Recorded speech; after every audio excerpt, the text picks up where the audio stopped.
We've been a leader in banking for more than 100 years. You'll find us here, at home, on your phone, and everywhere you go. Renaissance Bank. Understanding you. Member FDIC. Equal housing lender.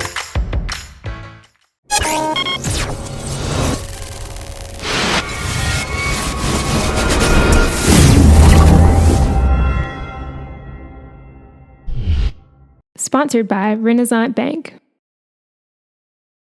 Good morning, Northeast Mississippi. This is Newsbreak for Friday, June 16th. I'm Brad Locke. Thanks for joining us. Just a reminder, you can catch Newsbreak each weekday at 7 a.m. Watch it on djournal.com, Facebook, YouTube, or the Daily Journal's mobile apps for Apple and Android devices. Going to take a quick look at news, sports, and weather for Northeast Mississippi. Let's start with the weather forecast. For today, going to have partly cloudy skies, high of 91 degrees, a low of 70, just a 20% chance of rain. 3-day outlook. Saturday, thunderstorms are possible. High of 91, low of 73, 30% chance of rain. Sunday, again, thunderstorms possible with a high of 90, low of 72, 50% chance of rain. Monday, scattered thunderstorms could be possible. High of 85, low of 65, 40% chance of rain. Let's take a look now at some of the top stories from the Daily Journal and djournal.com on this Friday. The state will save $32 million this coming fiscal year thanks to debt restructuring. Treasurer Lynn Fitch credited the work of the 3-member Mississippi Bond Commission, which is comprised of Fitch, Governor Phil Bryant, and Attorney General Jim Hood. Lynn said Thursday that the savings were accomplished by refunding and restructuring nearly $450 million in outstanding state bonds. That will mean a savings of $34 million total, including $32 million for the upcoming fiscal year, which starts July the 1st. During the 2017 session, the legislature appropriated $384.7 million to pay the state's annual bonded indebtedness.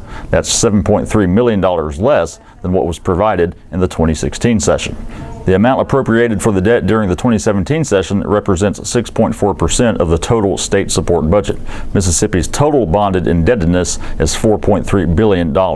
Without the restructuring, Fitch said the legislature would have had to make a deficit appropriation during the upcoming fiscal year to pay the state's debt. With nearly $1.7 million raised this year, United Way of Northeast Mississippi released its 2017 grant recipients on Thursday. The grants were distributed between 64 nonprofit organizations in the area. The Salvation Army of Tupelo received the largest grant at $157,400.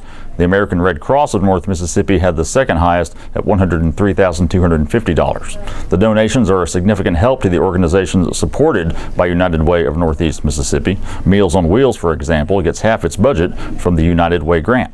Jeff King of Community Bank will serve as campaign chair for the 2017-18 fundraising campaign. The goal is set at a new high of $2,535,000. The campaign will begin with a series of back-to-school resource fairs, with one fair in each of the 7 counties United Way of Northeast Mississippi supports.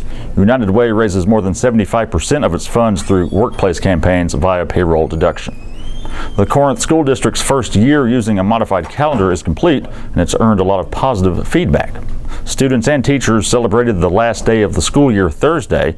Under the new calendar, there were more frequent breaks, which pushed the end of the school year back to mid-June. Students still attend for 180 days, but the year is broken up into quarters with 3-week breaks between them.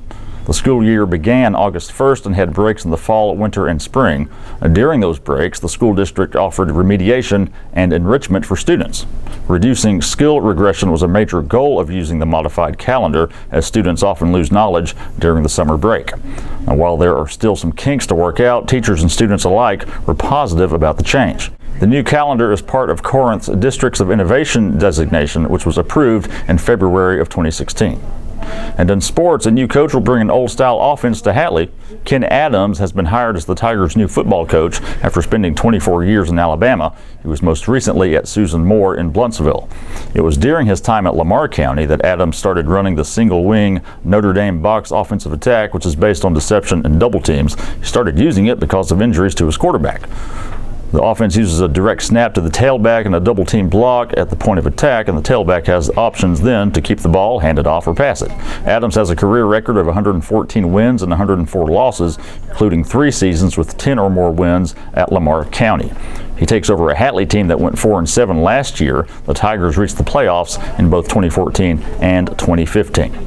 And that's it for Newsbreak on this Friday. Before we go, I want to remind you to check out one of the podcasts we produce here at the Daily Journal, The Memo. All things Northeast Mississippi, news and entertainment with myself and W. Derek Russell. Find new episodes every Wednesday and Friday in iTunes, your podcast apps, or at memo.djournal.com. So be sure to look for today's episode. We visit with Jenna Parsons talking about food. Also, Scott Morris offers his review of the Mummy movie, and Derek fills us in on what's happening on the local entertainment scene.